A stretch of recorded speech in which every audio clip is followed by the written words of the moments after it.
So what's up mga kanukis, no? Ito na yung broker natin mga kanukis, patapos na ang ating lugon. Yun, no? Humahaba na, mga 3 inches na lang ito, tapos na lugon ito. Habang tapos tayo ng lugon mga kanukis, 1 month natin to condition ng ating broker, pati ang ating pulit bago natin sinalang. Na priming na natin to. Kaya ito ngayon, 40 sila nakasalang.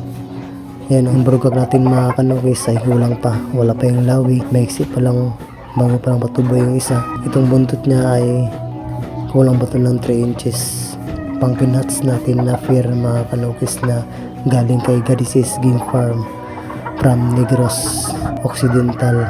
Yan mga kanukis, napakapugi, napakaganda.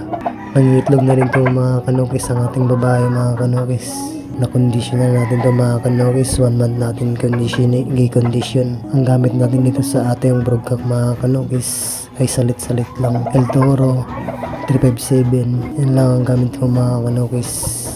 Sa ating pulit naman ay ginagamit din natin yun 2 beses sa isang linggo, 357 na El Toro, para tanggal sa pula ng ating pulit ang ating broadcast. At yung vitamins naman mga kanukis na ginagamit natin ay egg 1000 sa umaga, plain water sa tanghali, Vitamin Pro sa hapon. Yun lang mga kanukis.